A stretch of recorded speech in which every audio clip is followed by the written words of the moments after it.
पंचतत्वात्मकं कृष्णं भक्तरूपस्वरूपकं भक्तावतारं भक्ताख्यं नमामि भक्तशक्तिकम् गौररामसमारम्भाम् ईश्वरिणां च मध्यमाम् अस्मदाचार्यपर्यन्तं वन्दे गुरुपरम्परां कृष्णं भक्तरूपस्वरूपकं भक्तावतारं भक्ताख्यं नमामि भक्तशक्तिकम् वरदामीनं देवदुपाशकं कनककोटिशं वैजयन्तीं समानां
सर्वविघ्नविनाशाय शिरसाधारयाम्यहम् नारायणं नमस्कृत्य नरं चैव नरोत्तमं देवीं सरस्वतीं व्यासं ततो जयमुदीरये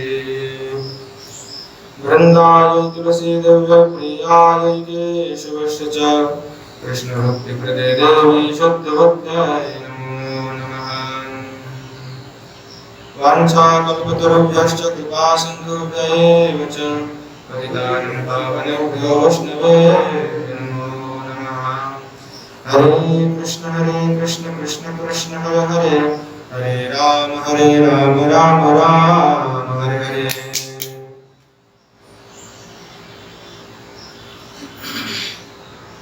श्रीमान महाप्रभु के अनुकंपा और कृपा कटाक्ष से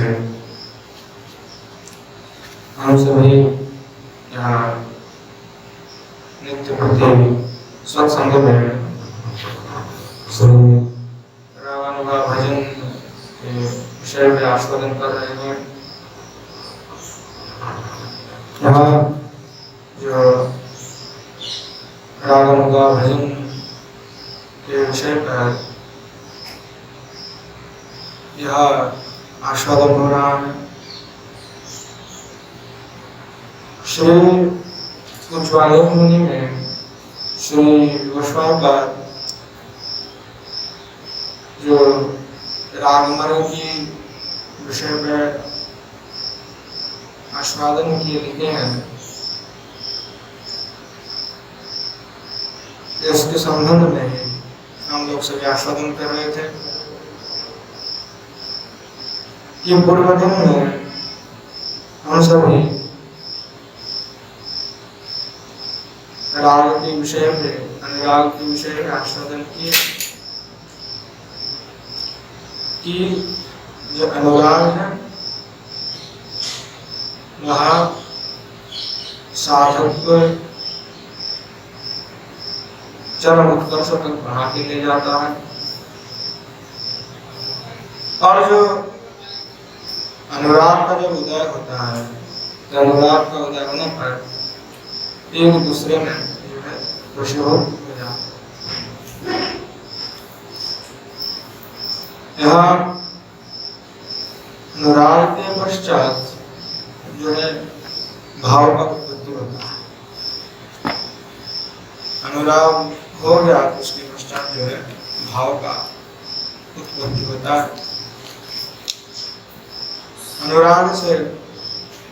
अनुराग की जो प्रगाढ़ता है, अनुराग जब प्रगाढ़ हो जाता है तो उस अनुराग से फिर जो है भाव उत्पन्न होता है।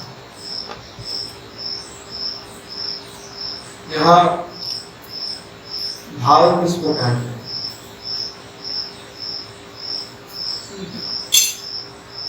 भाव के संबंध में श्री आचार्य का लिख रहे हैं। अनुरागः संविद्य दशम प्राप्त प्रकाशिता यावत् श्रेया वृत्तिश्चेद भाव ये विधि। अर्थात अनुराग यदि स्वसंबंध देश को प्राप्त करके प्रकाशित हो एवं यदि यावदश्रय वृत्ति हो तब उसे भाव कहा जाता है। यह यावदश्रय वृत्ति होने पर उसको भी भाव कहा जाता है। तो यावदश्रय वृत्ति क्या? जैसे भाव है तो यह भाव में साधक जो है भावुक हो जाना विषय है। तो साधक में स्वाभाविक रूप से जो है श्री भगवान के प्रति यह भावुक हो। यहाँ श्री गोस्वामी का उल्लेख करने समय राधया भगवतस्य चित्तो जगून शैलविलापिर प्रमादुं चन्देत्रिनिकुञ्जपटे निर्भूतभेदप्रमं चित्रादि स्वयं वरं जयत्यो ब्रह्माण्डहरिण्योदरे भूयो धीर्नवरागं गुरिभृहि श्रृंगारकालकृति। जो भाव के विषय में वर्णन करते हुए श्री गोस्वामी पाद एक लीला का उदाहरण दे रहे हैं। यह माइक चल रहा है, यहाँ पे आगे सुनना ही देगा, ये माइक चल रहा है। तो श्री गोस्वामी पाद जो है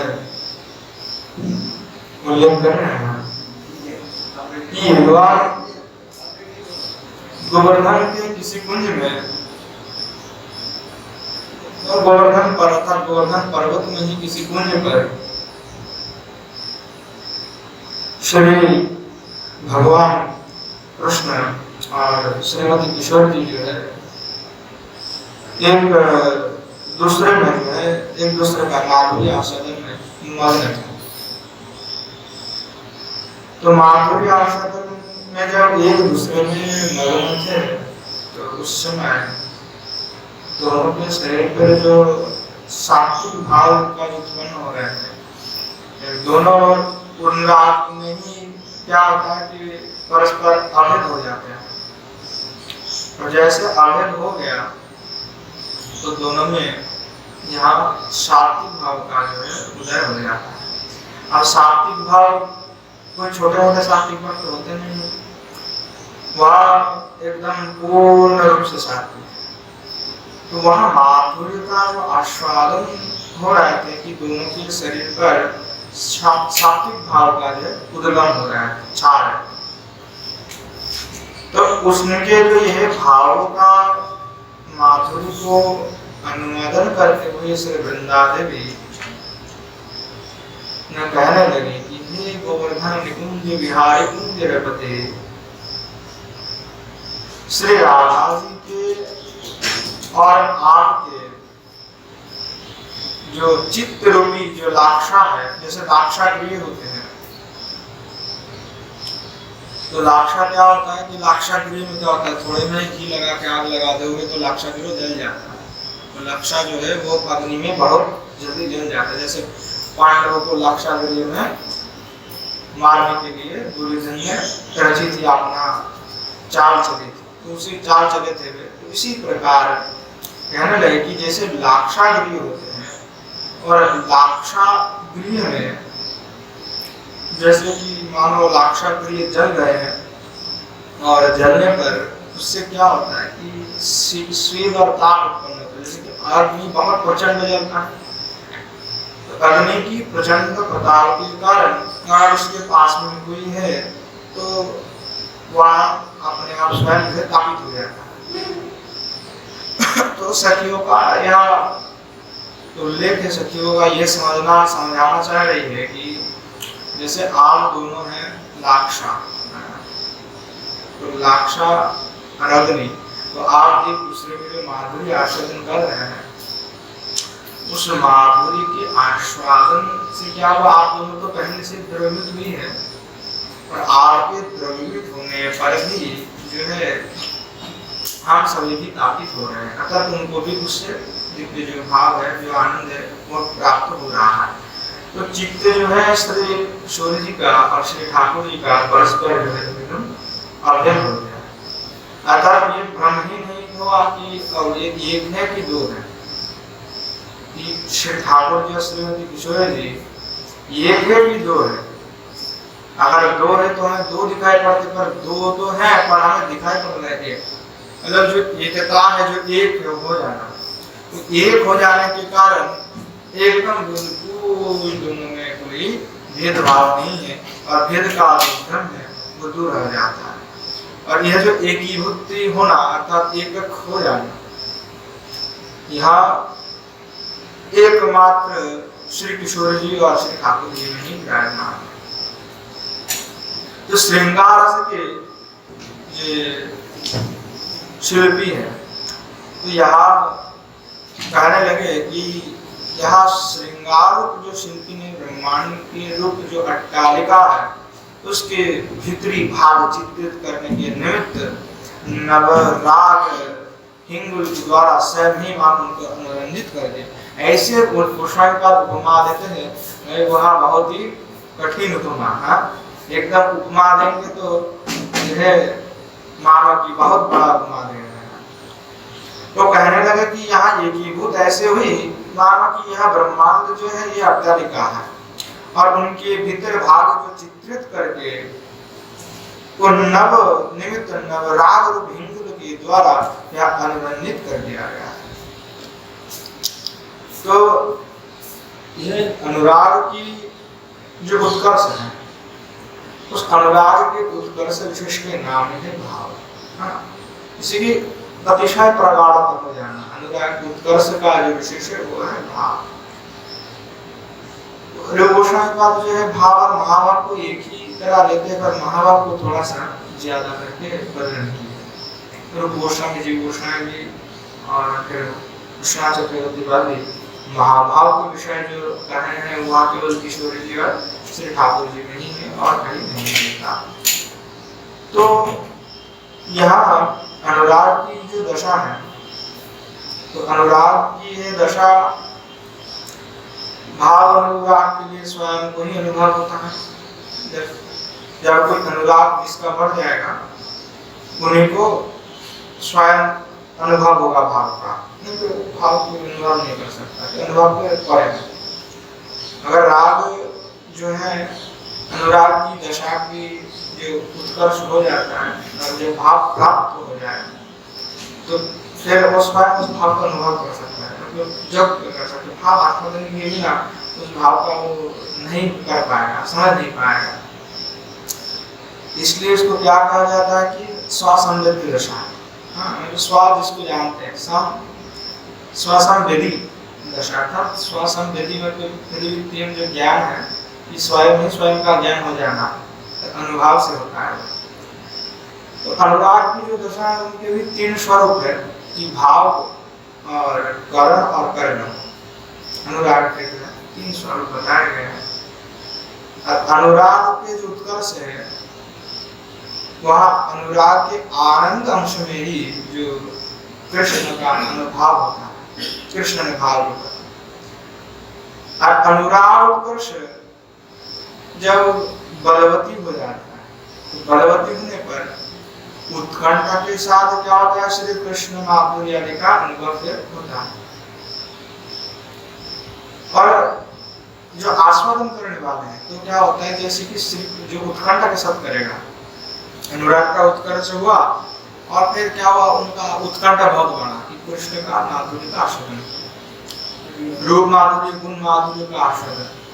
तो आज जैसे उत्कंठा हुई तो कैसा उत्कंठा, बलवती उत्कंठा, ऐसे साधारण उत्कंठा नहीं है जैसे हरिनाम के और उत्कंठा है, वो उत्कंठा मुझसे कई गुना अधिक उत्कंठा है, क्योंकि यहाँ तो एक आत्मा हो जाने की बात है। तो वहाँ महा जो उत्कंठा है इनके, उस उत्कंठा के साथ श्री भगवान कृष्ण के जो माधुर्य आदि जो अनुभव होता है, तब आस्वाद क्या होता है, उसी में ऐसा तन्मय हो जाता है कि उसको अपना स्मृति ही नहीं रहता। जैसे कोई गोपियां श्री भगवान ने ऐसी भाव उत्पन्न हुई तो उनकी अपनी स्मृति नहीं रहेगी। जैसे कोई साधक है तो साधन दशा में कहते हैं कि मैंने सखी भाव में भावित हुई, तो उनको ये नहीं ज्ञान होगा कि मैं एक पुरुष हूँ।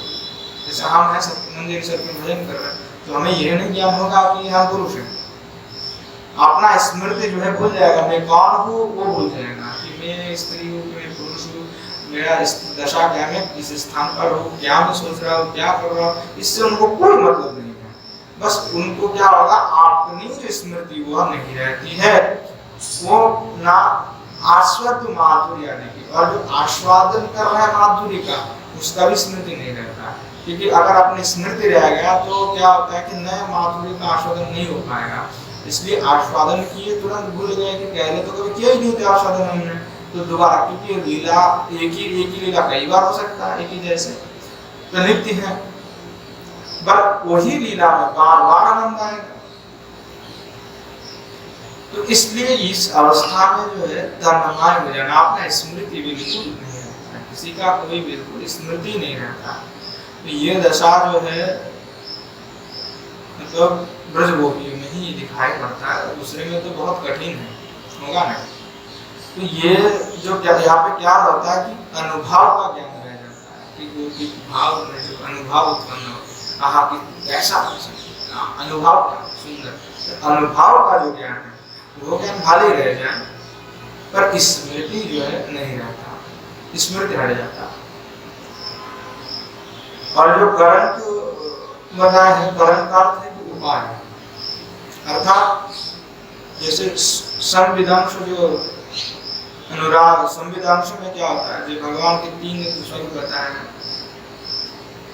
तो संविधांश है, तो संविधांश में क्या होता है, भगवान का लादनी अंश है, संविधांश है। तो संविधांश में क्या होता है कि अनुराग के द्वारा श्री कृष्ण के माधुर्य आदि का आस्वादन किया जाता है संविधांश में। तो यहाँ जो अनुराग है, तो अनुराग ही श्री कृष्ण माधुर्य आदि आस्वादन करने का कारण है अथवा उपाय है। तो जो तीन अनुराग के जो उत्कर्ष होता है कि तीन स्वरूप है अनुराग के, अर्थात अनुराग ही तीन स्वरूप में प्रकटित होता है उत्कर्ष से। क्या क्या स्वरूप में, तो भाव रूप में परिणत हो जाता है, अथवा कर्म रूप में, तो कर्म रूप में। तो कृष्ण के जो माधुर्य आस्वादन करने के लिए वह भाव उत्पन्न करेगा, पर उपाय क्या, कारण क्या है, तो कारण उपाय जो है वो अनुरागी है। और कर्म का अर्थ क्या है कि माधुर्य का आस्वादन किया जाए तभी तो कर्म होगा। तो माधुर्य का आस्वादन किया जाए ऐसे जब करते हैं तो वह माधुर्य का आस्वादन ही जो है वह कर्म है। तो तीन स्वरूप क्या हुआ, आपको भाव में भावित हुई, और भाव में भावित होने के लिए तो उपाय चाहिए, तो उपाय भी अनुराग है, और आस्वादन कर्म है तो कर्म है। तो एक ही अनुराग जो है तो तीन स्वरूप में परिणत हो जाता है साधक ने, गोपियों में भी। तो अनुराग की उत्कर्ष के द्वारा जैसे श्री भगवान कृष्ण का माधुर्य आस्वादन किया जाता है, उसी प्रकार कृष्ण माधुर्य आस्वादन के द्वारा अनुराग उत्कर्ष का जो अनुभव है वह लाभ होता है, और वही अनुभव साधक में रह जाता है, बाकी कुछ रहता नहीं है। गोपियों में भी केवल अनुभव का ही दशा विद्यमान रहता, उनमें भी वह ज्ञान नहीं रहता, अपने ज्ञान और अपनी स्मृति वो समा रहता। तो इसीलिए जो अनुराग की जो दशा है, तो अनुराग के प्रभाव से जो कृष्ण माधुर्य जो असमर्थ होता वृद्धि प्राप्त कर लेता, क्योंकि विस्मृति हो जाने के बाद क्या होता है, नवीन नवीन रूप से आस्वादन करने का मन होता है, और जैसे नवीन नवीन करने का मन उनमें हुआ तो क्या होता है कि फिर असमर्थ हो जाते हैं, कभी वहाँ एक नहीं रहता, वो अनेक अनेक रूप से आस्वादित होता है, अनेक अनेक प्रकार से होता है, और वो आस्वादन एक स्थान पे टिकते नहीं है, स्मृति भी नहीं है उसका, जिसके कारण वह जो है असमर्थ होकर के भक्ति करके वह क्या होता है कि जो अनुरागोत्कर्ष की जो शेष सीमा महाभाव है उस महाभाव को प्राप्त करा देता है, इसलिए वो वर्जित होता है। तो जिस अवस्था में भाव करण और कर्म या होता है तो एक तीनों तो एक ही साथ होता है, तो यहाँ कर्म जो होता है तीनों एक ही साथ होगा तभी आस्वादन संभव है। कर्म भाव भी चाहिए, कर्म भी चाहिए और कर्म भी, तभी तीनों से ये परम उत्कर्ष को ये प्राप्त करते हैं। अर्थात जो पूर्णतम आनंद है, पूर्णतम आनंद है, तम कहा है कि उससे ऊपर कुछ है नहीं, पूर्ण पूर्णतर और पूर्णतम, जो श्री भगवान के जो यह माधुर्य आस्वादन है, तीनों के समन्वय से ही जो है पूर्णतम आनंद जो है वहाँ उदित होता है।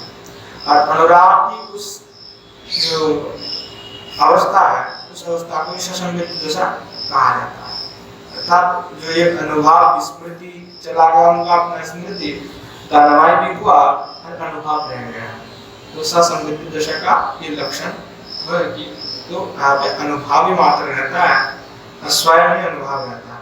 तो ये क्या होता है कि अनुराग जो होता है कि स्वयं अनुभव के लिए योग्य है पर उसका जो है स्मृति उनको नहीं रहेगा।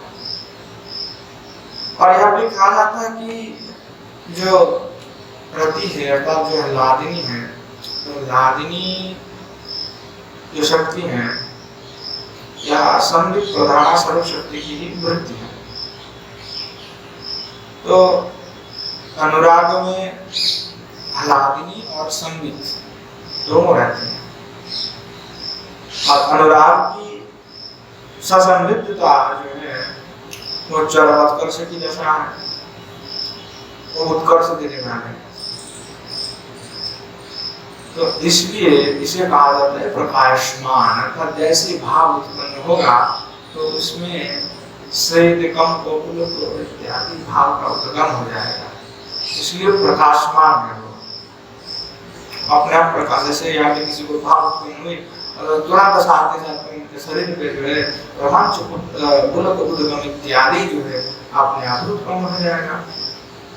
तो ये जो है और किसी में उत्पन्न होता है, ये प्रकाशवान है, साधक में भी होगा तो साधक ऐसे ही रहेगा, तो उनका शरीर से जो है रोम एकदम सीधा हो जाएगा, उनका पुलक होने लगेगा। तो ये साधक में भी होगा उत्पन्न होता है भाव, तो कि वह प्रकाशमान दिखाई पड़ता है। जैसे कोई करता भी है तो कर किया जा सकता है, ऐसा व्यक्ति भी कर लेते हैं, और वह अगर भाव और प्रतीत है तो उसका स्मरण नहीं रहेगा उसने क्या लीला किए थे। जैसे कई बार होता है हमने भाव से लीला का आस्वादन किया तो लीला का विस्मृति हो जाता, रहता नहीं है। लोग गोसाई वाला जो नित्य परिकर है उनकी बताना है, उनको प्रकाश करना तो प्रकाश कर दिया, और जब लिखे तो लिखे, बाद में वो स्मृति नहीं है। जब लीला हो गए तब स्मृति नहीं रहेगा, क्योंकि अनुभव नहीं हो सकता, अपने स्मृति नहीं रहेगा कि हमने ये सब क्या किए थे क्या नहीं किए थे, स्मृति हो जाएगा।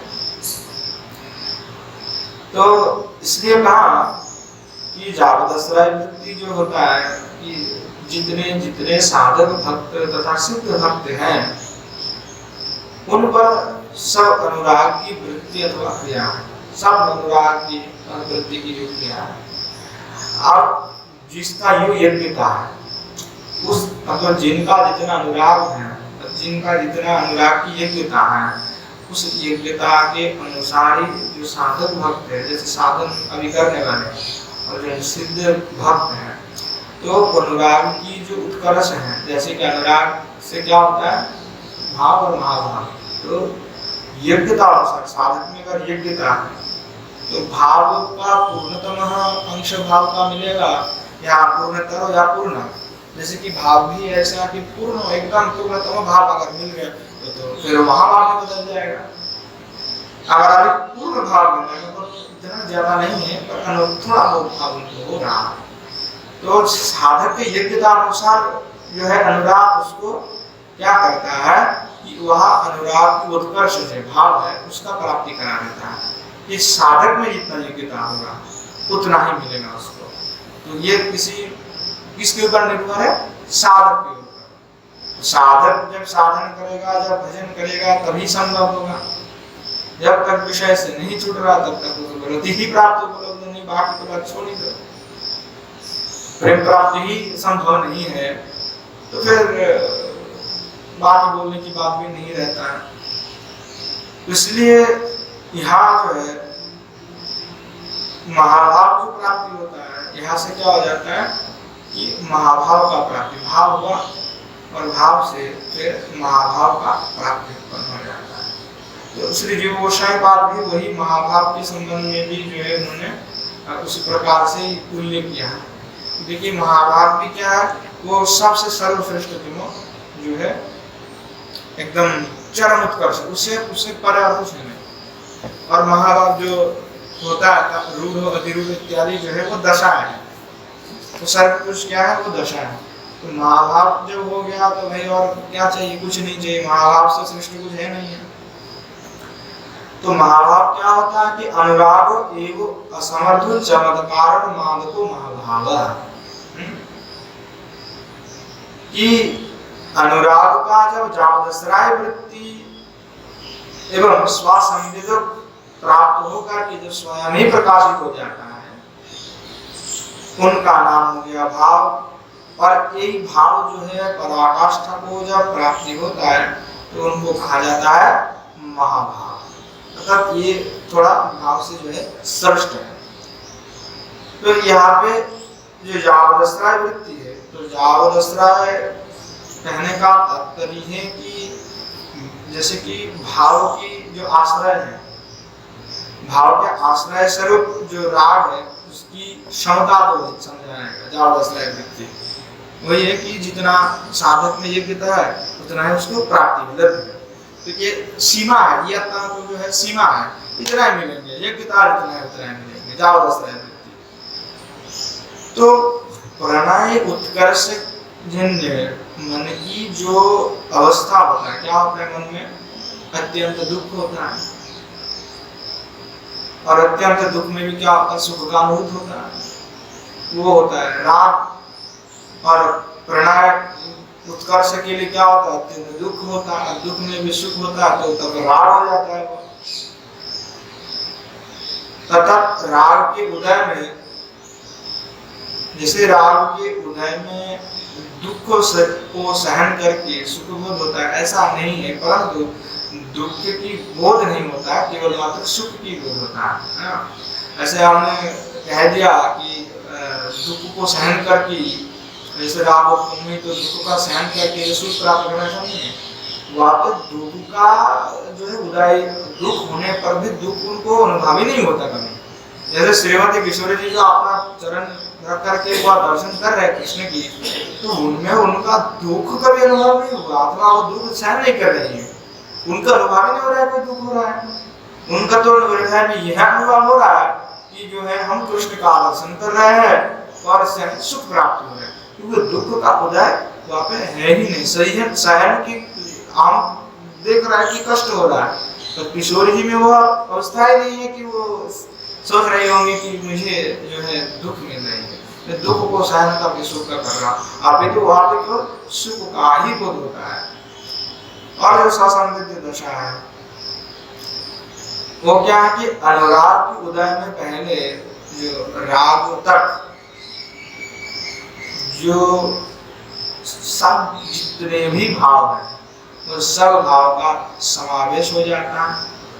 और समावेश होकर के प्रियतम की माधुर्य अनुभव के जो विशेष वैचित्र वैशिष्ट को वो घटा देता है, विशेष वैचित्र को प्रदान करा देता है। तो इसी प्रकार उत्कर्ष प्राप्त अनुराग जब अपने जो भाव है उस भाव के साथ मिल करके पूर्व में जो रति था उस रति के साथ फिर प्रेम प्रणय उत्कर्ष उनके साथ युक्त होंगे। तो उनके साथ युक्त होकर के जो अनुभाव का बोधगम्य करा देते। इसीलिए तो जरूरत है साधक को कि हम किस क्रम को पकड़े। रति से जो क्रम है तो अब किशोर जी की जो युद्ध है उनमें अलग अलग है और जो चंद्रावली आदि है उनमें अलग है। तो अगर आपको भाव का प्राप्ति करना है तो रति से लेकर के जो अभी तक कहा गया भाव तक वो पूरा किशोर जी की पक्ष में होना चाहिए, तभी वो समापित रूप होकर के जो अनुभाव को ही बोधगम्य करा देगा, अनुभाव को वह बोधगम्य कराएंगे तब संभव होगा। नहीं तो फिर आपने बीच में चंद्रावली आ गया तो फिर वो अनुभव नहीं होगा और फिर वो उत्कर्ष भी प्राप्त नहीं हो सकता है, क्योंकि उसका क्रम ही अलग है। तो वहाँ कहने की तात्पर्य है कि जो आपने पूर्व में ससंविद्ध जो दशा है, जो आपने पूर्व में आपका जो रति से लेकर के जो भाव था, जो क्रम में आता है वो सब मिलाकर के आपको जो है विशिष्ट विशिष्ट युक्त होकर के भाव का अनुभव भी करा देता है।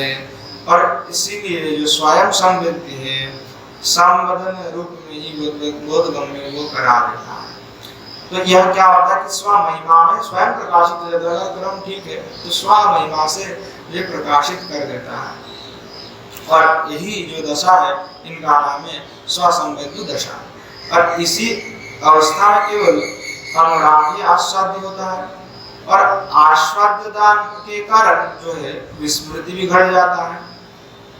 और जब महाभाव जब प्रकाशित हो जाता है तो महाभाव अपने स्वीय प्रभाव से अपने निज प्रभाव से यहाँ कृष्ण में प्रतिमान करने वाले जो भी व्यक्ति है उनको एकदम प्रेमानंद में जो है आनंदित कर देते हैं। उनकी जो है आस्वादन की जो चमत्कारिता हो जाता है, उन आस्वादन की चमत्कार में सब कुछ विस्मरण हो जाता है, कुछ याद वहाँ पे रहता ही नहीं, सब कुछ विस्मरण, कुछ याद ही नहीं है। इसीलिए ऐसे आनंद समुद्र में उनका निमग्न हो जाते हैं कि वहाँ पे स्मृति नहीं है और इसके कारण बार बार साधक के अंदर वह जो नव नव लीलाओं का आस्वादन होते रहते हैं। और यह सात्विक भाव का जो है उद्गम साधक में हो जाता है। सात्विक भाव जो इत्यादि है। तो इस महाभाव के उदय से कृष्ण के जो साथ जो संयोग है वह संयोग अगर नहीं हुआ तो क्या होता है, तो उनको लगता है कि कृष्ण के साथ संयोग क्यों नहीं हो रहा है, सहन नहीं होता। अगर हुआ उनके साथ तो अल्प क्षण का मतलब उसको अल्पकाल याद करते कि जैसे पूर्व दिन में हमने कहे थे कि जो श्री किशोर जी जो ललिता जी को कहने लगी कि हमने तो कृष्ण को देखा ही नहीं, तो दो अक्षर का नाम तो जानते ही नहीं, अगर मिले हैं तो भी विद्युत की भांति है। जैसे वज्रपात होता है तो आकाश में जो मेघ जो है वज्रपात जब होता है तो बिजली चमकाता है, तो बिजली चमकाने में जितना देर लगता है उतना ही हमने दर्शन किए। तो ये क्या है कि महाभाव की दशा जो है, दशा के कारण जो है इस प्रकार के उनको याद आता है। तो इत्यादि जो है अनुभाव जो क्या ये सब अपने आप ही उद्दीपित स्वयं ही प्रकाशित हो जाता है। तो यह महाभाव जो है यहाँ श्रीमती किशोर जी की एकमात्र स्वरूप है और किसी का नहीं है, और किसी में या नहीं है जो महाभाव। तो क्योंकि महाभाव जो है, महाभाव के आश्रय कहाँ है, तो मुकुंद मोहशी वृंदैरप्य साप्ति दुर्लभा ब्रजदेवैक संवेद्य महाभाव क्षयोच्यते। कि महाभाव की आश्रय जो है ब्रज गोपिया में। अब कौन से ब्रज गोपिया में है कि श्रीमती किशोरी जी की जो यूथ है उनके साथ अष्टसखी आदि के उन्हीं में ही केवल है, और किसी ब्रज गोपी में वहां नहीं है। यहाँ विशेष बात है, उनका आश्रय जो है केवल इन्हीं में ही है, ब्रज गोपियों में। तो यहाँ महाभाव जो है कि मानव की वह सबसे श्रेष्ठ वर है। वर जैसे कि देवताओं के पास कई लोग कामनार्थ में वर मांगते कि हमें पुत्र दे दो, हमें बेटा दे दो, हमें कन्या दे दो, हमें विषय दे दो। सब छोटे छोटे वर हैं। जैसे हिरण्यक्ष आदि है, ये तपस्या करके क्या वर मांगते राक्षस की हमें पूर्ण शक्ति दे दो, अथवा हमें बना दो कि हम कभी ना मरे, अमर हो जाए हम। तो लोगों का अलग अलग वर है, पर यहाँ गोपियों का जो यह श्रेष्ठतम वर है, वरामृत स्वरूप, वर का अमृत स्वरूप है। तो यह महाभाव जो है कहने लगे मुकुंद महिषी वृंदे सा अपि अतीव दुर्लभा। मुकुंद महिषी अर्थात मुक्ति ददाति की मुकुंद, जो मुक्ति को प्रदान करने में सामर्थ्य है, मुकुंद है। तो कहा कि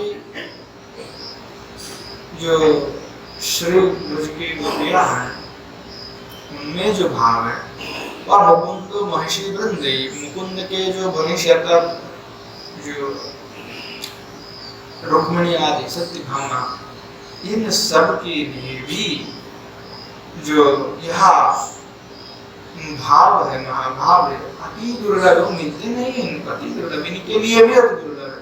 और हम तो भाई सिर फोट रहे, हमको महाभाव मिलेंगे भाई। जो भगवान के साथ ऑलरेडी पहले से ही उनको दर्शन प्राप्त है, साक्षात सेवा प्राप्त है, उनके लिए भी वो सुलभ नहीं है। लक्ष्मी जी निरंतर वक्षस्थल पर पीड़ा करने पर भी विराज नहीं है, तो हमको कैसे मिल सकता है? हम तो अभी विषय भी डूबे हुए हैं, और इधर कह रहे हैं कि जब करो भाई मिल जाएंगे, ऐसे थोड़ी मिल जाएंगे। कर सकते थे लक्ष्मी जी, नहीं कर सकते थे, गोपियां नहीं कर सकते, तो साक्षात कृष्ण की सेवा कर रहे हैं। तो तभी संभव है जब उस प्रकार के भाव प्रेम उसमें उत्पन्न हो, उस प्रकार के प्रगाढ़ प्रेम उत्पन्न हो गोपी की भाव। हमें तो प्रेम है ही नहीं वो उस प्रकार के, और किसी में होगा तो होगा, अगर प्रेम ही नहीं उत्पन्न हो रहा तब तक वो प्राप्ति संभव ही नहीं है। इसीलिए तो साधन भक्ति कर रहे हैं कि कब हो जाए, सोच रहे हैं। हमारा तो अभी पूर्णता त्याग हो ही नहीं रहा, क्योंकि अभी तो हमारा कुछ ना कुछ विषय अभी यहाँ पे है, और गोपियों का तो कुछ विषय ही नहीं है, दूसरा कृष्ण ही एकमात्र विषय है, कुछ नहीं, सब खत्म। तो जहाँ रुक्मिणी आदि को ये महाभाव का दशा प्राप्त नहीं है, तो साधारण लोग क्या उस भाव का दिखाने पर थोड़ी मानी जाएगी कि भाव है, कि गोपी रुक्मिणी आदि में भाव होता है, उसमें भी विरह है, उनमें भी वो दशा है, उनमें भी जो सौभाग्य प्राप्त होती है साधारण को भी प्राप्त नहीं होता। तो महाभाव तो अति दुर्लभ, जो श्री भगवान के पहले से ही पत्नी है उनके लिए दुर्लभ है। साक्षात सेवा कर रहे हैं, साक्षात नित्य विराजमान है, तो अजीवों के लिए क्या उतना सुलभ है ये? ऐसा उतनी सुलभ नहीं है। कठिन साधन और त्याग दीक्षा से ही प्राप्त लगते हैं। तीव्र भक्ति जो है उसके द्वारा साधन करना पड़ेगा। उद्धव आदि के लिए जो सुलभ नहीं है, तो महाभाव कोई खेल नहीं है। उसको प्राप्ति करने के लिए उस प्रकार की प्रणय उत्कर्ष राग अभिमान आदि का श्री प्रेम, उस प्रकार की प्रेम प्रेरणा नहीं तो संभव नहीं। तो यहाँ ब्रज गोपियों में जो दुर्लभ है, तो श्री गोस्वामी का कहा कि ब्रजो देवी को संविद्य महाभाव ख्यच्यते, कि देखो यहाँ ब्रज के गोपियों में ही केवल ये महाभाव संभव। जब तक सजर आए कथम चहित्वा अतः समस्त मार्ग का अपने उल्लंघन परिवर्जन करते हुए जब तक आप अपने श्री सूर्य जी का दासित्व नहीं स्वीकार करते, कृष्ण ही एकमात्र हमारा विषय है, जब तक यह नहीं निश्चित हो जाता तब तक तो आपका यह संभव ही नहीं। इसलिए ब्रज गोपियों का जो भाव है, गोपियों का जो प्रेम है, स्वर्ग सिर्फ इसीलिए है क्योंकि वहां पे श्री गोपियों ने कभी भी शास्त्र आदि विधि का जो उल्लंघन करने पर जो भय और डर वो कभी हुआ नहीं। प्रेम के कारण वह सब कुछ त्याग करती हुई, समस्त कुल मर्यादा को भी छोड़ती हुई वह श्री भगवान कृष्ण के पास ही चले गए हैं। हम जानते, हम नहीं जानते क्या विजाति का हम कर पाएंगे क्या? हम कर पाएंगे कि हम गोपी भाव में ऐसा डूब जाए कि हमारा शरीर ही स्त्री रूप में परिवर्तित हो जाए, तब तो हमारा और हमारे लिए भी परेशानी है, उसको संभालना भी बड़ा परेशान हो जाएंगे। और वह प्रेम जो है गोपियों का, वो शास्त्र कुल मर्यादा का त्याग कर देते हैं। हम तो मर्यादा हम तोड़ ही नहीं सकते, सामाजिक मर्यादा, और तोड़ने की प्रयास भी करेंगे तो हमें तो बड़ा डर लगेगा। तो ये जो है गोपियों का जो प्रेम है, उसके लिए क्या है कि कुल मर्यादा जैसे हम कर रहे हैं, एक शास्त्र विधि के अनुसार विधि मानते गए, जब काल जीवित है तब तक विधि करते गए, दुनिया में आग्रह है। उसके लिए आपको प्रेम को प्राप्ति के लिए आपके हृदय को बढ़ाना पड़ेगा, उसके प्रति धावित होना पड़ेगा, चिंतन करना पड़ेगा उस महाभाव का। तो यहाँ ब्रज गोपियों में ही एकमात्र ऐसे दुर्लभ जो है महाभाव है, वो संभव है। तो यह जो महाभाव है, तो महिषी के अंदर श्री भगवान कृष्ण के 16,108 महिषी है, रुक्मिणी आदि, उनमें जो प्रेम स्नेहादि है वह ब्रज गोपियों के जो प्रेम है, तो ब्रज गोपियों की जाति और यह जाति का तो गोप जाति नहीं है, प्रेम का जो विषय है उसको कह रहा है कि इनके जो प्रेम जो है स्नेह प्रेम वह उत्कृष्ट नहीं है गोपियों से, और प्रेम का जो परिमाण है वह गोपियों से बहुत न्यून है, जिसके कारण वहां महाभाव जो है उनके लिए दुर्लभ है। तो इसमें श्री गोस्वामीपाद कहा कि जब उनके लिए ये दुर्लभ है तो किसी के लिए आप क्या कहेंगे। लास्ट में गोस्वामीपाद लिखते बरामृत स्वरूपिणी स्वस्वरूपम में कि अगर हम इस भगवान के महिषी वृंद के लिए ही वह दुर्लभ है तो इसका क्या कहना है, क्या कहे इसके संदर्भ में। तो यह जो महाभाव है और महाभाव और उसका प्रकार भेद भी है। तो यहाँ महाभाव जो है यह दो प्रकार के हैं, एक तो रूढ़ महाभाव है और फिर अधिरूढ़ महाभाव, ऐसे जो है विज्ञजन कहते हैं। तो रूढ़ क्या है, उद्दीप्ता सात्विकी यत्रो सारूपगीति भण्यते, कि महाभाव की जिस अवस्था में समस्त सात्विक भाव अश्रुकम तो पुलक शेद इत्यादि जो है वह उद्दीप्त होता है, उसे हम रूढ़ महाभाव कहते हैं। जैसे कि उन्मीलत कलहंस गदगद रवा कंपाति विक्षोभता सर्गेर्णपयितुरोमो हर्षदगति बाष्पक्षोभोदकारिणी नुजाड्योतसेक परिधुक्ताकुवलयोल्लासं मोहोर्बिभ्रति गोपीनामनुरागिता श्रीदिं श्रीतने रसं। क्या हुआ कि जो रास लीला हो रही है, तो क्या हुआ कि विमान पर बैठ कर के जो देवता कन्या आदि है, स्त्रियां देव स्त्रियां, देवता तो आप भी बन सकते हैं, आप पुण्य करेंगे तो आप भी देवता बन जाएंगे। इंद्र को मिलना है तो इंद्र पद बना दो, रसवा यज्ञ करिए, फिर इंद्र ही बन जाएंगे आप। देवता तो बना जा सकता है, जब से कोई मनुष्य कर्म अच्छा करता है तो देवता बन जाता है। अब देव में तो क्या होता है, देव बनने से कोई फायदा है नहीं, कुछ ने पुण्य मत लेते विषंति हो जाता है। वो भाई आप गए भोग किए, बस आपका भोग खत्म, तो आपने यहाँ भी स्वर्ग से गिर पड़ोगे, खत्म आपका कहानी खत्म नहीं पे।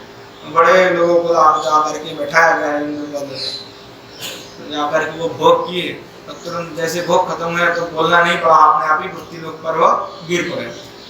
तो भाई स्वर्ग लोक से तो कोई मतलब ही नहीं रखना चाहिए। जो प्रवृत्ति लोग वाले हैं वो स्वर्ग से करते हैं। तो मांडव्य उपनिषद में कहा गया है कि ये जो मीमांसक लोग होते हैं, जो केवल कर्म के लिए ही कहते रहते हैं कि कर्म करो स्वर्ग मिलेगा, ये सब मूर्ख की भांति बातें करते हैं। कि जब तुमको बताया कि कर्म करने पर सुने पुण्यमर्त्य लोके विशन्ति और पुनरपि जननम पुनरपि मरणम पुनरपि जननी जठरे शयनम, तुम कहाँ है ये सब कर्म करके अपना टाइम बर्बाद कर रहे हो, तो अपना समय खराब कर रहे हैं। अब विषय नाम है ये करोगे तो आपको प्राप्ति होगा, ये करोगे तो वो प्राप्ति होगा, वो करोगे तो वो प्राप्ति होगा। हम जानते प्राप्ति फल क्या मिलेगा हमको पता है। अब फल प्राप्ति के लिए ही कर्म कर रहे हैं, फल मिल गया तो कर्म का क्या हुआ, फल मिलने का मतलब है कर्म का जो पुण्य था वो नाश हो गया। तो पुण्य नाश करके आपको क्या फायदा मिल रहा है, कोई फायदा नहीं, वो तो आप जीरो हो गया बैलेंस पूरा, आपने दिया आपको मिला कुल जीरो। तो इसीलिए वह जो निष्फल कर्म आपने क्या जान व्रत किए, वो किए, फलाना किए, 15-20 दिन छोड़ा आपने, पूरा उपवास करके व्रत किए, फिर आपको फल मिला, बस उसका कष्ट तो आपको मिलेगा, फल भी मिला पर उसका कोई रहा नहीं कोई अस्तित्व। फल मिलने के बाद वो सब खत्म क्रिया, और फिर क्या है फल कब तक रहेगा उसको कोई पता नहीं है। अभी मिला फल अच्छा प्राप्त होगा कि बुरा होगा, और कब तक टिकेगा उसका भी कोई पता नहीं है, क्योंकि उसका विषय है, क्योंकि तो आप संसार के विषय मान रहे जो नाशवान है, तो नाशवान द्रव्य का सुख तो रहता नहीं है। तो आप क्या कि अपना पूरा समय ही बर्बाद कर दिए ऐसे काम में जिसका कोई भी प्रयोजन नहीं था। इसलिए मांडव्य उपनिषद में कहा गया कि ऐसे लोग जो है मूर्ख होते हैं, तो ये सब छोड़ करके गोविंद का भजन किया करो, जिससे आप मुझे आध्यात्मिक मुक्ति मिल जाएगी। अर्थात उनके श्री चरणारविंद में श्रेय मिल गया, ना आरोजन बंधन का चक्कर मिलेंगे और ना ही कोई दुख मिलेगा, आपको तो आनंद ही आनंद है। तो उस परमानंद की तलाश में चलो, ना कि कोई यह लौकिक आनंद के लिए। तो यह स्वर्ग की प्राप्ति जो है वहाँ अच्छा नहीं है, वहाँ तो केवल एक लोभ है कि जब लोग जाएंगे लोभ में और फिर जब उनका पुण्य आदि खत्म करके वापस लौट के आना पड़ेगा, तो इसलिए वहाँ उसकी जरूरत ही नहीं है। तो यहाँ इसलिए कहा गया कि यहाँ स्वर्ग प्राप्ति आदि की तो चिंता छोड़ दो, इस सबसे कोई मतलब ही नहीं। तो करना है तो श्री गोविंद की भजन किया जाता है। तो अब जो सुरंगना है वहाँ भी श्लोक में पुण्य आदि किए, तो श्लोक में क्या है देव देवता बन गए। तो वहाँ क्या सौभाग्य उनको मिला कि वह सब विमान में बैठ कर के जो है वह रासलीला का दर्शन करने के लिए आए थे। तो परस्पर जो है वह दर्शन करने लगे, और जब दर्शन करने लगे तो हाँ जो परस्पर जो है एक दूसरे से कहने लगी कि देखो ये देवीगण जिसमें कलहंस की समान गदगद ध्वनि उद्गत हो रही है, और जो कंप के अतिशय विक्षोभ से जो संकीर्ण हो रही है, जो महारोमांच उत्पन्न करने वाली तथा बाष्प के छटा अर्थात अश्रु प्रवाह को, बाष्प का छटा यानी अश्रु बिंद जो है प्रवाहमान हो रहा है, ऐसे अतिशय जो स्तंभ युक्त है पृथ्वी मंडल को आनंद कारिणी जो गोपी वृंद की है, वह अनुराग की नदी में, अनुराग नदी रासमंडली में रस विस्तार करके मानव उस रस का प्रवाहन कर रहे हैं, प्रवाहित करते जा रहे हैं। अर्थात समस्त जो सात्विकी भाव है उसका गोपांगना तो पूरा सब देख नहीं सकते, तो जितना देखे उतना ही वर्णन कर दिए। तो कहें कि समस्त सात्विकी का जो भाव है उस भाव जो है रास लीला में प्रकट हो रहे थे। तत्स्वरूप कंप सीध कर्मत से मान रस समुद्र देते जा रहे हैं, अश्रु वृंद गिर रहे हैं। तो कहा कि कंप तो हो रहा है, अश्रु भी गिर रहा है। तो ये क्या हुआ गया कि महाभाव का जो है प्रकाशन जो इनमें उत्पन्न हुआ। तो ये जो है किशोर जी के युग में संभव होता, ब्रज दिव्य गोपियों में ही संभव है। तो कहा गया कि जो रूढ़िवाद के जो चित्त का लक्षण होता है, चित्त में क्या होता है, तो निमेषान सहसा न जनता न हृदय लोडनम कल्पषणतम खिन्नतम तत्सुख्यप्या आतिशंकया, कि निमेष अर्थात जो पलकन पड़ने में जो है, जैसे कृष्ण का दर्शन कर रहे हैं गोपियां, तो पलकन ऐसे पड़ गया, तो गोपियां कहती अरे कहाँ है भगवान, ब्रह्मा जी से कहते तुम कहाँ है, क्यों पलकन बनवाया हो, हम देखना चाहते हैं कृष्ण को एक ही नृत्य में, कि हम कृष्ण को बस देखते रहे, हमें तो कृष्ण को देखना है बस, और कुछ नहीं करना है, तो कृष्ण को देखना है, और देखने की जब बात है तो हमें तो कृष्ण का दर्शन ही करना है। तो अब क्या हुआ कि जैसे कृष्ण का हमें दर्शन करना है, तो पलकन गिरा, तो बीच में कुछ समस्या हो गई ना, बाधा बन गया, तो अश्वैष्णता हो गया कि सहन नहीं हो रहा है, क्यों बनवाया ब्रह्मा जी। ऐसे गोपी का प्रार्थना भी इस पर कि जो ब्रह्मा जी को जो है वह गोपियां कहती है कि हे ब्रह्मा जी तुमने यह पलकन ही क्यों बनाया, क्योंकि हमें तो कृष्ण का दर्शन एकदम सीधी सीधी करना है, तुम बार बार पलकन दे दिए, तो जैसे पलकन पड़ता है तो झपकी लग गया, तो उससे जो है आनंद लेने में, माधुर्य आस्वादन करने में हमें बाधाएं प्राप्त हो रही है, इसलिए कहा कि आप पलकन वही नष्ट कर दिया करो। तो यह जो है रूढ़ भाव में ऐसा लक्षण है कि उनमें असहिष्णुता आता है पलकन के कारण।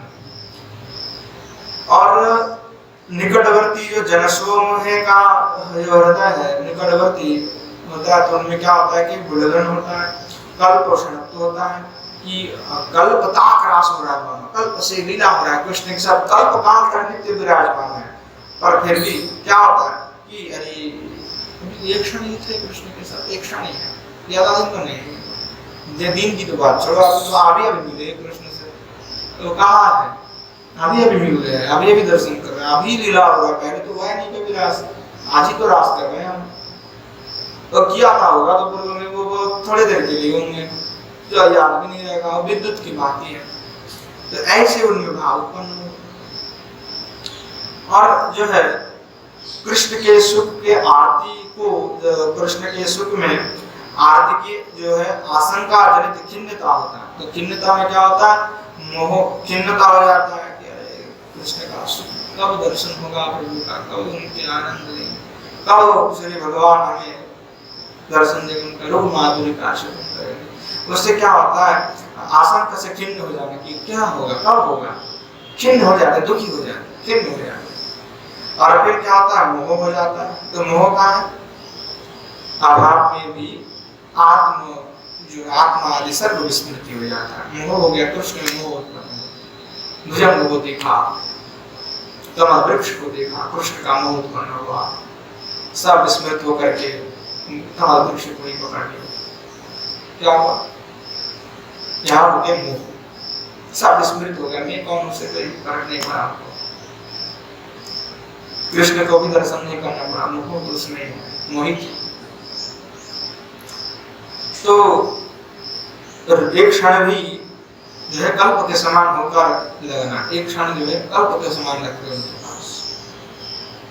तो ऋणभाव में चाहे या योग हो अथवा वियोग हो, ये समस्त लक्षण जो है प्रकाशित होता है रूढ़ महाभाव, चाहे वो वियोग का हो अथवा संयोग का। तो यहाँ महाभाव का दर्शाया है रूढ़ भाव। तो निमेष में जो आश्लेष होता है उसके संबंध में क्या आता है कि श्रीमद् भागवत में वर्णन है कि कुरुक्षेत्र में जाकर के ब्रजगोपिया के जो कृष्ण दर्शन जनित जो आनंद है उसको वर्णन करते हुए सुखदेव गोस्वामी जी कहे हैं कि गोप्यश्चार्पस्य समुपोलभ्यश्च चिरादभिष्टं यत् प्रेक्षणे दृशिषु पक्षम कृतं स्वपन्ति दृग्भिर हृदि कृतमलं परिरभ्य सरलास् तत् सद तत् भाव मा पुरोपि नित्य योजन दुरापम, कि बहुत समय के पश्चात जो अभिष्ट जो सभी का अभिष्ट क्या है, कृष्ण का प्राप्ति दर्शन करना, तो श्री भगवान कृष्ण का दर्शन को प्राप्ति करके ब्रज गोपियों की पलक के दर्शन में बाधाएं प्राप्त हुई थी, तो यहाँ विधाता जो ब्रह्मा है उनको उन्होंने जो है श्राप देने लगे। तो दृष्टि के द्वारा श्री कृष्ण के हृदय कमल में जा करके वहाँ दृढ़ भाव से उनके आलिंगन कर रहे थे, जो दृष्टि के माध्यम से, ऐसे तो नहीं कि दृष्टि के माध्यम से किया। तो यहाँ कहा कि यह जो दुर्लभ भाव है वह भाव देखो सबके सामने प्रकटित हो रहा है। तो श्रीमती किशोरी जी कुरुक्षेत्र नहीं गए, कई लोग कहते हैं गए हैं, नहीं गए, बच्चों को गए नहीं किशोरी जी, उनको छाया भेज दिए थे, छाया भेज दी, छाया को भेज देते। 3 प्रकार के राधा का वर्णन आते हैं, छाया राधा, माया राधा और किशोरी जी। ये स्वरूप होने के बाद भी 3 अलग अलग रूप में विलास करते हैं। जो छाया राधा है वह ब्रज के बाहर जाती है, किशोर जी ब्रज के बाहर नहीं जाती, उनकी छाया चली जाती है। और माया राधा ये होता है, उसके विषय में वर्णन है। जो माया राधा होता है वो क्या करते हैं, जैसे कोई साधक के भजन कर रहे हैं, उसका प्रेम दृढ़ हुआ कि नहीं हुआ उसके लिए निश्चित करने के लिए सामने आ जाएंगे। तो अगर वो भ्रमित हो गए तो उसको फिर किशोर जी दर्शन साक्षात नहीं देगा, क्योंकि एक बार में किशोर जी साक्षात आते नहीं है, माया राधा के द्वारा निर्मित उनके द्वारा परीक्षण नहीं करते हैं। इसके विषय में वर्णन है। तो वह छाया राधा गए, तो यहाँ पे जो गोपियाँ गई थी वहाँ उसके बारे में भी जो है श्रेष्ठ गोपियाँ नहीं गई, कुछ उनके छाया को ही भेज दिए गए थे। जो भी गए थे उनकी ज्यादातर को जो है वो दूसरी सर्प को भेज दिए थे, क्योंकि साक्षात नहीं गए, ब्रज छोड़ करके उनका स्वर्ग मात्र को भेजे थे। तो यहाँ देखा जाता है कि जो इनमें रूढ़भाव उत्पन्न होता है तो वह पलक को उनको न देते हैं। कल्प शांतों का भी उदाहरण दिए। जैसे एक बार क्या हुआ,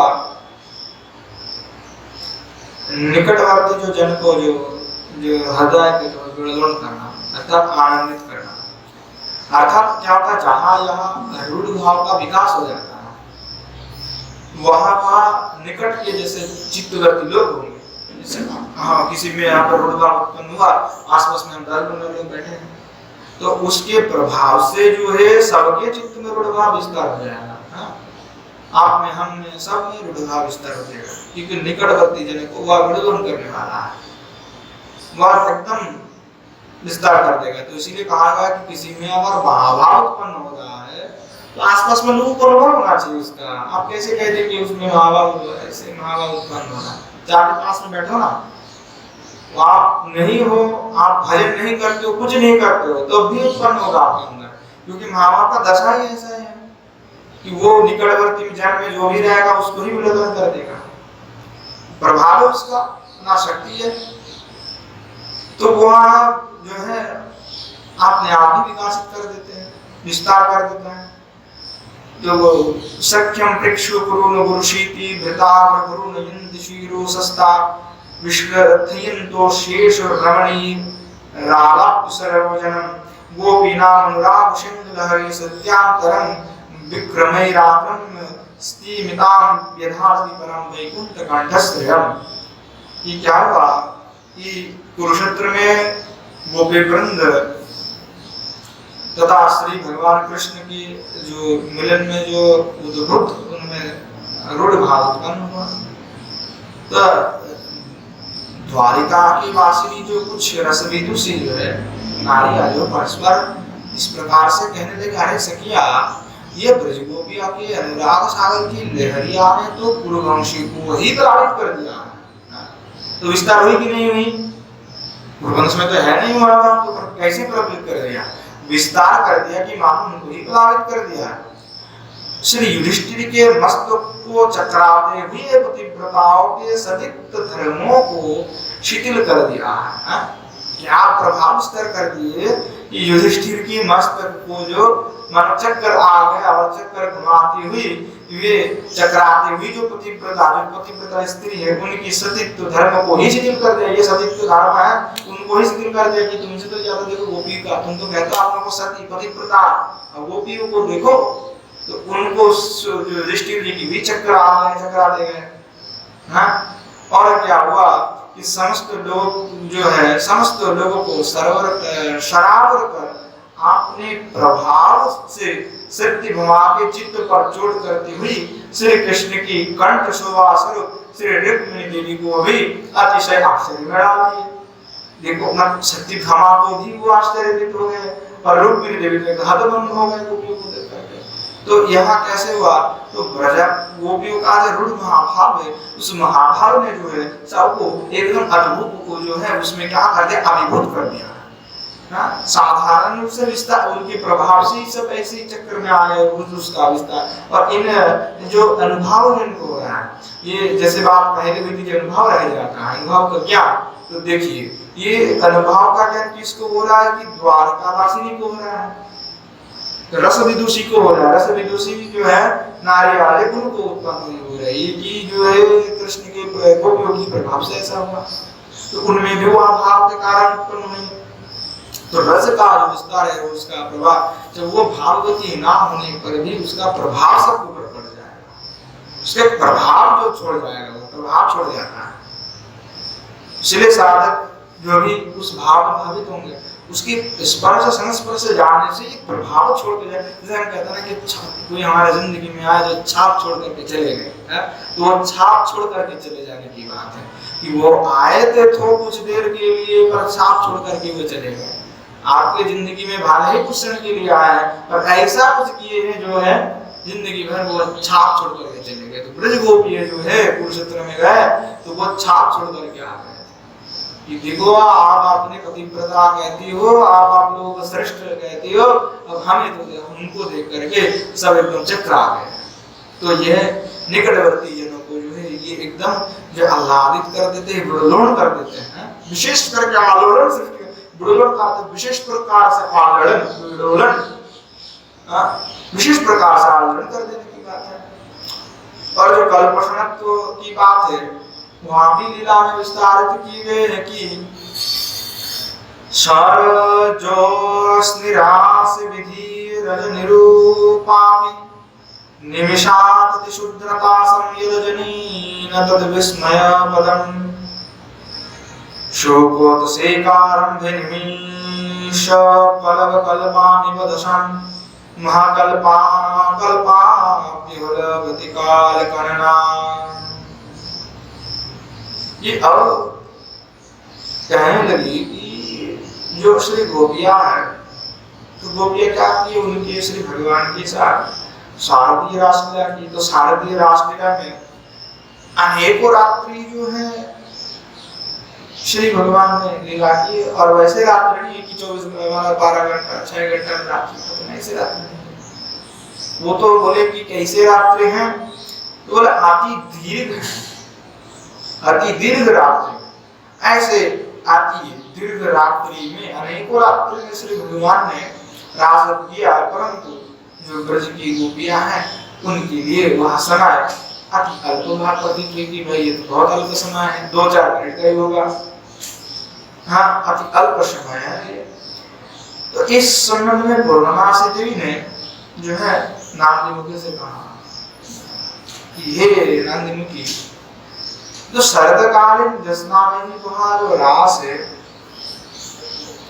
तो वहां रजनी ब्रह्म की रात्रि के समान जो है हो गई थी। ब्रह्मा रात्रि के समय है कि महाकल्प, महाकल्प अर्थात महाकल्प ब्रह्मा जी का आयु ही महाकल्प है।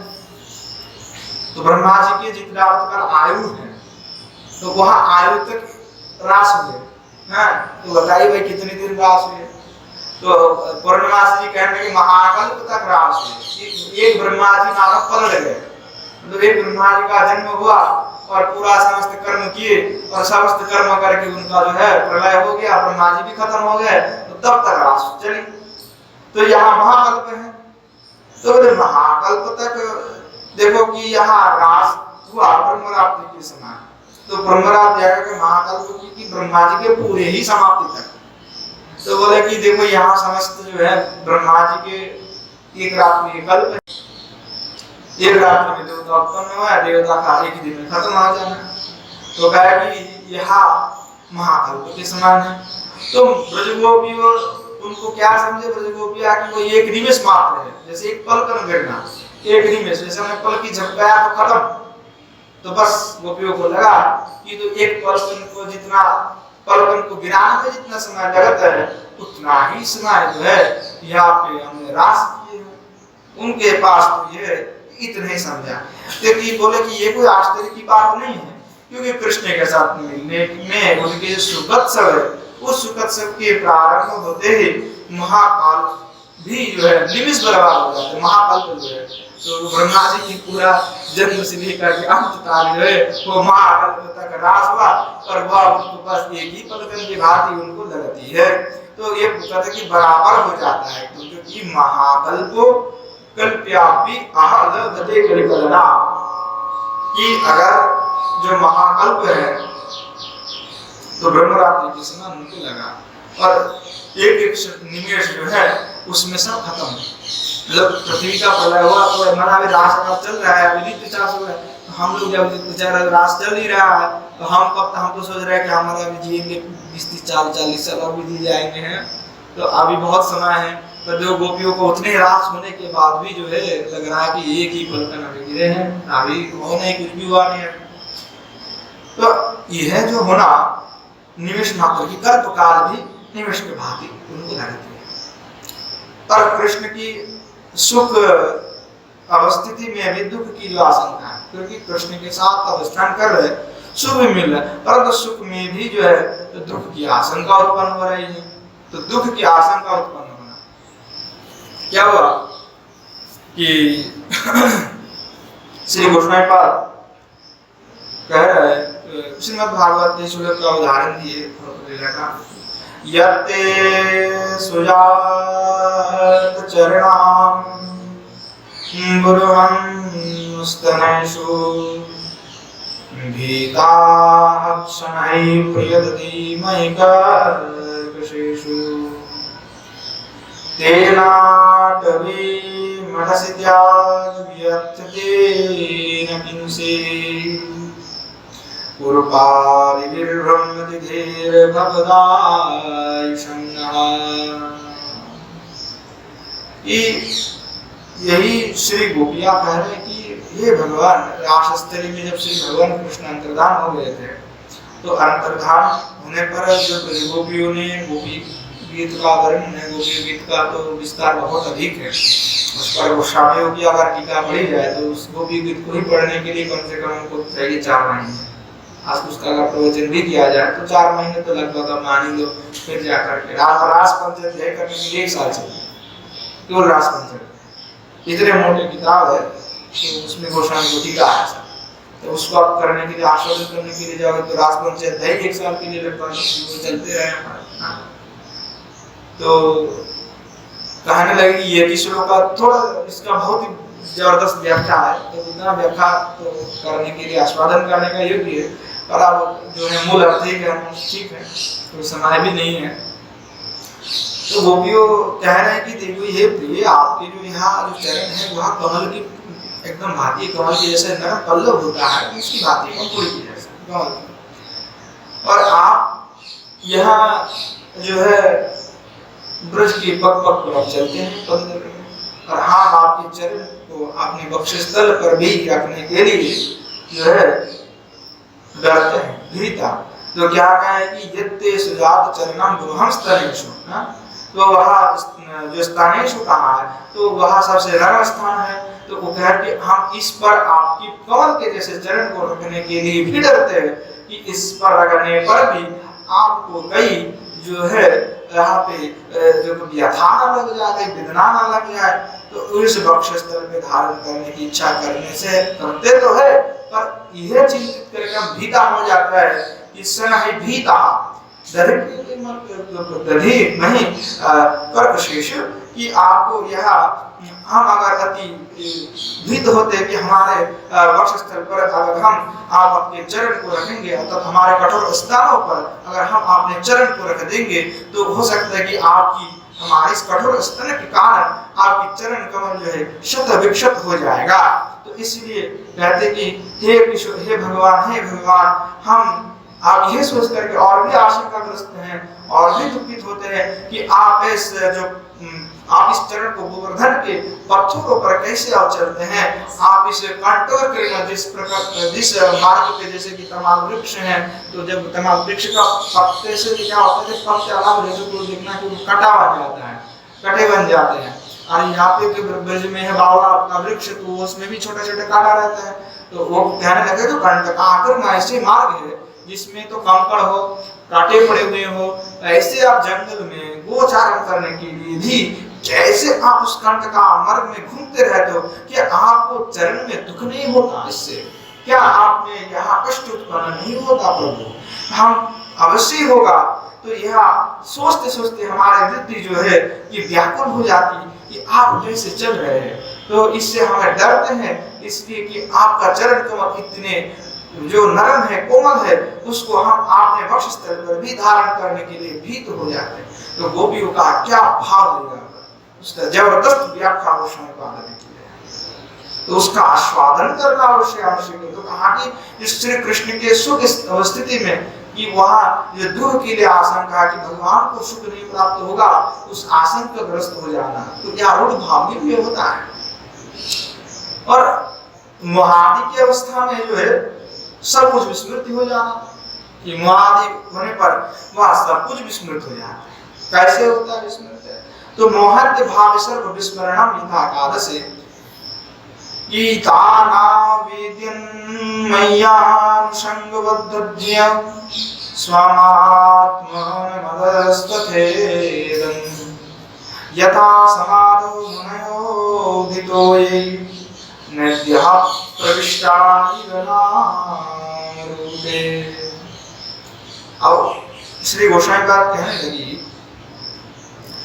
श्रीमद् भागवत में है कि जैसे कि श्री भगवान के प्रेम में, प्रति में यहाँ पर जो गोपियों जो है सब कुछ जो है विस्मृत हो जाती है। तो यही बात जो है श्री भगवान जो है उद्धव जी को स्वयं ही कह रहे हैं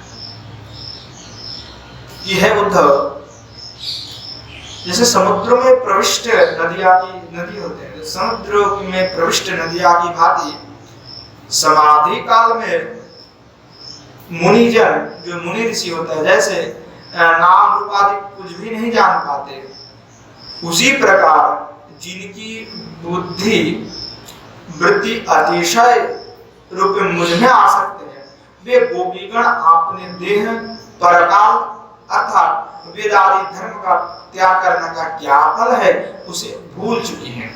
तो वह क्या भाव है, इसका भी व्याख्यान आचार्य पाद की उद्धव संदेश जो है वहाँ रूप गोस्वामी का ऐसा कृति है कि उसको पढ़ना बहुत आवश्यक है। किशोर जी की साथ उद्धव जी की जो वार्तालाप हुए हैं उद्धव संदेश, तो उसका व्याख्यान पढ़ना उसका अवश्य आस्वादन के लिए है कि उद्धव संदेश का टीका भी लिखी है रूप गोस्वामी ने, तो वह आस्वादन करने की लिखी है उद्धव संदेश। तो यह उद्धव संदेश का ही वाक्य है, भागवत में भी यही है, भागवत से उठाकर के उद्धव संदेश लिखे हैं रूप गोस्वामी पाद। तो क्या भाव है कि मुनि जैसे कि नदी जो है समुद्र में प्रविष्ट नदी, जैसे समुद्र में नदी प्रविष्ट हो जाता है तो क्या होता है समाधि काल में, उसी प्रकार समाधि काल में मुनि जैसे समाधि में प्रवेश हुआ तो समाधि में प्रवेश होने से वह कुछ नहीं जान पाता। जैसे नदियां समुद्र में मिलने के बाद नदी क्या हम समुद्र में प्रवेश किए कि नहीं कि उसका कोई ज्ञान थोड़ी हो जाएगा, वो तो नदी नहीं मानते अपने। तो उस प्रकार से कहने लगी कि जैसे कि जिनकी बुद्धि जो है अतिशय मुझ में आसक्त हो गए, तो ऐसे साधक भी अगर कोई आसक्त हो गया कृष्ण से तो उनको ये बोले कि गोपीगण जो अपना देह और परकाल अर्थात वेदादि धर्म का त्याग करने का क्या फल है, अपने देह के बारे में तो सोचती नहीं है। हम तो बहुत सोचते हैं दवाई भी खाना सब कुछ करना है, अभी तो ऐसे भाव नहीं उत्पन्न हो रहा है, हम तो देह के लिए भी जी रहे हैं, कहाँ हम चिन्मय देह प्राप्त करके बैठे हैं कि हमको घर में कोई बंधन करके रखेगा हम राज करने के लिए चल रहे हैं, ऐसा तो संभव नहीं है। तो देह के लिए भाई कोई चिंता नहीं है गोपियों को, तो अगर देह के लिए चिंता होती तो रात्रि काल में थोड़ी ना चल जाती अंधेरे में, इसका अनेक उदाहरण भी है। तो कहा कि उसमें ऐसा विषय आ सकते हैं कि वे अपने देह के लिए तो चिंता, देह तो छोड़ो हम तो परकाल के लिए बैठे हैं कि कुछ पुण्य हरिनाम करना है तो वैकुंठ में नहीं जा पाएंगे, हमारा उद्देश्य क्या है कि वैकुंठ प्राप्ति करना अथवा गोलोक प्राप्ति करना, परंतु उद्देश्य क्या होना चाहिए? कृष्ण का प्रेम प्राप्ति करना। परकाल के संबंध में चिंता नहीं करेगा। अगर आप परकाल के संबंध में चिंता कर रहे हो कि मेरा क्या गति होगा, तो उस चिंता में आप डूबते रह जाओ, आपको कुछ नहीं होगा। क्योंकि वो भी आने कभी परकाल की चिंता नहीं की है। वेदादि धर्म आदि को त्याग करने का क्या फल है, उससे क्या फल मिलेगा? क्योंकि वेदादि शास्त्र त्याग करने का फल तो पापी है, नरक ही मिलेगा। सीधी सीधी लिखा हुआ है शास्त्र में। गोपियों को क्यों नहीं नरक मिला?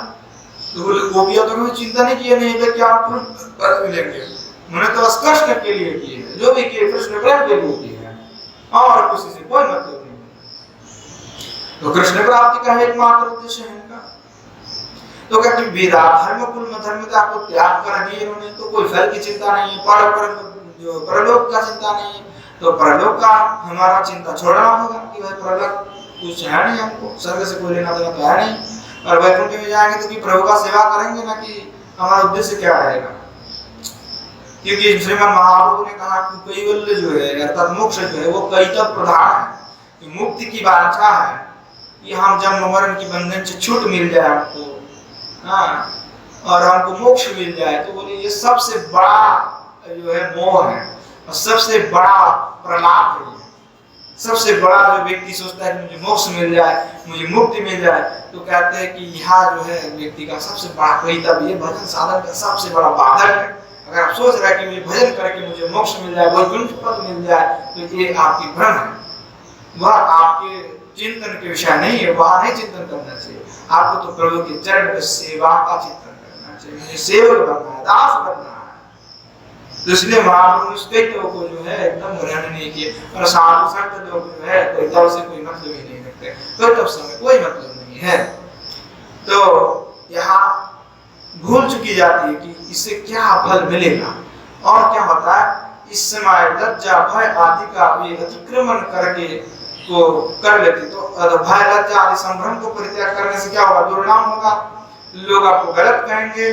पर गोपियों का उससे कोई चिंता नहीं है, कोई उसको फर्क नहीं पड़ते उनको कि आपने क्या कह दिया, 10 लोगों ने क्या कह दिया। जब तक लोग आपके बारे में चिंतन करते रहे, आप उस पर ध्यान ही मत दो, आप कुछ और ही करते रहो, आप अपना काम में लगे रहो, आप अपना भजन साधन में लगे रहो। लोग क्या कहेंगे पीछे पीछे, आप पहले जो अवस्था होता है साधक में, कोई किसी बोल दे तो थोड़े में हम बुरा मान जाते हैं कि अरे हमको कैसे बोल दिया, हमको बड़ा बुरा लगा, हम तो किसी से ऐसे बात करते नहीं।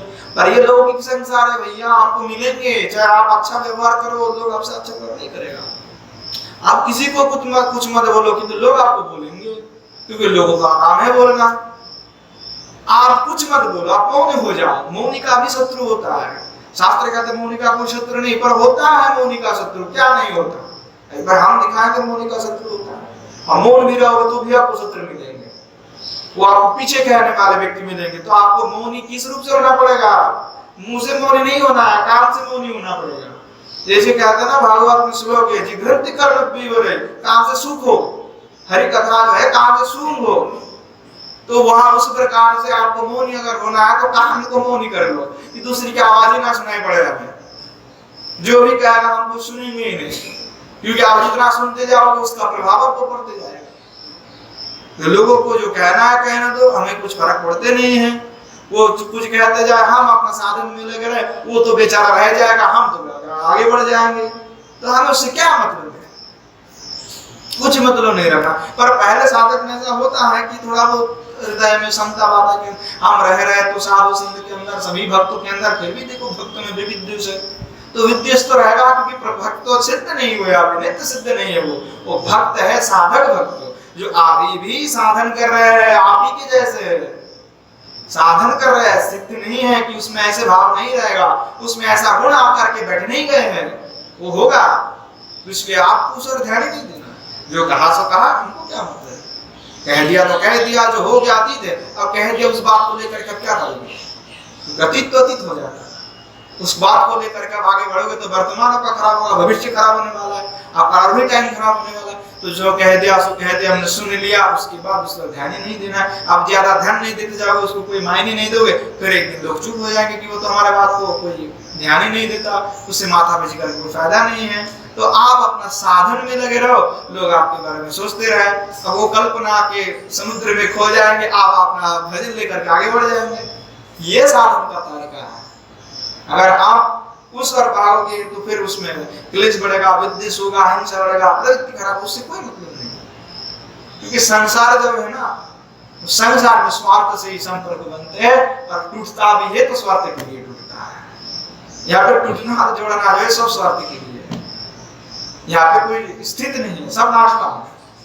तो आप ये चिंता मत करो कि संपर्क जो भी टूटेगा नहीं कभी, तो संपर्क भी नाशवान है। क्योंकि संसारी जब नाशवान है तो संसार में होने वाले जो भी विषय है, जो भी संबंध है, वो सब कुछ नाशवान है। एकमात्र परमार्थिक जो संबंध है वो नाशवान कभी नहीं है। गुरु शिष्य का संबंध वो भी नाशवान है, पर आजकल तो वह भी नाशवान हो चुका है। वह भी दक्षिणा से मतलब है। तो बड़ा ही विषय विचित्र है कि धोखा नहीं खाना है। क्योंकि एक बार हम आए हैं, इतनी बार धोखा खाए, पता नहीं दोबारा आना पड़े। इसीलिए आपको हर बार जो है वही आप करते आ रहे हैं। तो आप तो एक ही बार मौका मिला है, ब्रज में पास मिल गए हैं, तो आप हमें चिंतन करके छोड़ना पड़ेगा। तो उस विषय को ध्यान ही नहीं देना है। साधन में ऐसे लगे जाए कि लोगों से कोई फर्क ही नहीं पड़ना। आप अपना साधन को लेकर के आगे बढ़े, क्योंकि साधन ये समस्त कुछ नाशवान है। आप जो भी बोलेगा, आपको कोई कुछ बोल दिया, वो देखिएगा 2-4 दिन में उसका हो गया अंतर, फिर क्या रहा उसका बात का मायने क्या रहा। सबको जाना तो एक दिन नहीं है, आप भी जाएंगे, हम भी जाएंगे, सब एक दिन चले जाएंगे। कोई आगे जाएगा, कोई पहले जाएगा। अब कौन किसका पहले जाए, कौन किसके बाद जाए, उसका कोई आता पता नहीं। हो सकता है किसी का उम्र ज्यादा वो ठहर जाए और जिसका कम उम्र हो पहले पधर जाए। हाँ, तो उसका कोई पता नहीं। इसलिए मन दुखी होकर कोई फायदा नहीं। दुख होना है, सुख होना है, सब कुछ कृष्ण को ही समर्पित कर दिए। ये प्रभु आप ही के जो आपने किया उससे ही किया, और एक समय सही भी लगता है। आज जो हुआ एक समय लगेगा कि वो सही था, उस समय अगर वैसा नहीं होता, आज भले ही हमको दुख मिल रहा है उसके कारण, पर भविष्य में आपको इस दुख से आपको जो निवृत्ति मिलेगा।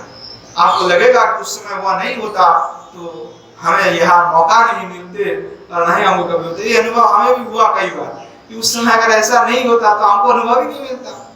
तो अनुभव तो एक समय होता है, हवा होगा। तो इसलिए गोपियों में जो क्या होता है कि उनको से कोई मतलब ही नहीं। लोग क्या कहेंगे, समाज क्या कहेंगे, लोग हमें क्या सोचेंगे, हम रात्रि में जाए कि दिन में जाए, हम छोड़ के जाए कि कब कृष्ण से मिले, हमें उससे कोई फर्क नहीं पड़ता, कोई मतलब नहीं हमको। तो इसीलिए उनका सब कुछ जो है अतिक्रमण कर देते। और कल एक दिन चला गया तो एक दिन चला गया, बोले एक दिन नहीं रोज जाते हैं, तो रोज वो अतिक्रमण करते कि नहीं करते? रोज ही विजारी कुल मर्यादा का अतिक्रमण हो रहा है, रोज ही लज्जा संभ्रम का त्याग हो रहा है, उससे भी कोई मतलब नहीं। तो क्योंकि पहले दिन का भूल जाती है कि हमने पहले तो गए नहीं, आज ही जा रहे हैं, तो इसलिए वो विस्मृति हो जाता है। तो ये इसमें क्या आता है कि मोह जो है, मोहादि नहीं होने पर भी अगर मोह नहीं है फिर भी इसका क्या होता है, सब कुछ जो है भूल जाते रहते हैं। तो इनका गोपियों का जो प्रेम है वह असली में जो है यहाँ एकदम श्रेष्ठत्व प्रतिपादन कर देते इस बात से। अब जो क्षणकल्पत्व की भी बात है कि तास्तहाश बहु पृष्ठतमान नीता मयि वृंदावन गोचरणा सनाधवत्ता पुनरंगता साहीना मया कल्प समाबहु। कि श्रीमद् भागवत में ही उल्लेख किए है कि श्री भगवान कृष्ण जो है उद्धव के प्रति कहने लगे कि जब मैं वृंदावन में था तो उन ब्रज गोपियों को मुझ प्रियतम के संग वह समस्त रात्रि जो है आद्य क्षण के समान लागी थी, किंतु मेरे विच्छेद में यह सब रात्रि जो है उनको मानो कल्प के समान जो है दीर्घ होकर बीत रही है।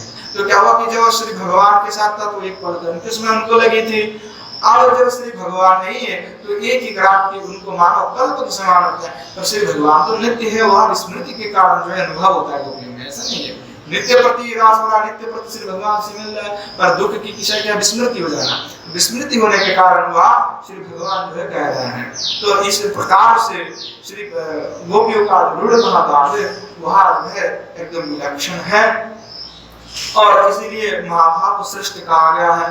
तो महाभाव की जो अधिरूढ़ भाव है, अब उसका जो विशेष व्याख्यान है वो आगे होंगे। आज ऐसे भी समय व्याप्त हो चुके, समय नहीं है, तो आज ही पे कथा का विश्राम देते हैं। आगे हम लोग अधिरूढ़ महाभाव के और बाकी जो प्रसंग चल रहे थे उसके बाद हम उस प्रसंग में चले जाएंगे। आ जाइए विश्राम लेते हैं। जय जय श्री राधेश्याम निताई गौर हरि बोल। श्रीमन महाप्रभु की जय।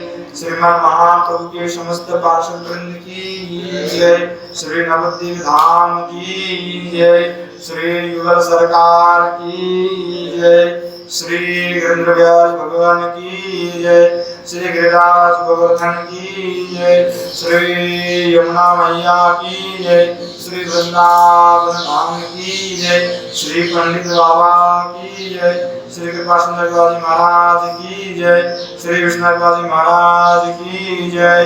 भागवत निवास की जय। समस्त संत वैष्णव भक्त वृंद की जय। अपना गुरु गोविंद की जय। जय जय श्री राधेश्याम निताई गौर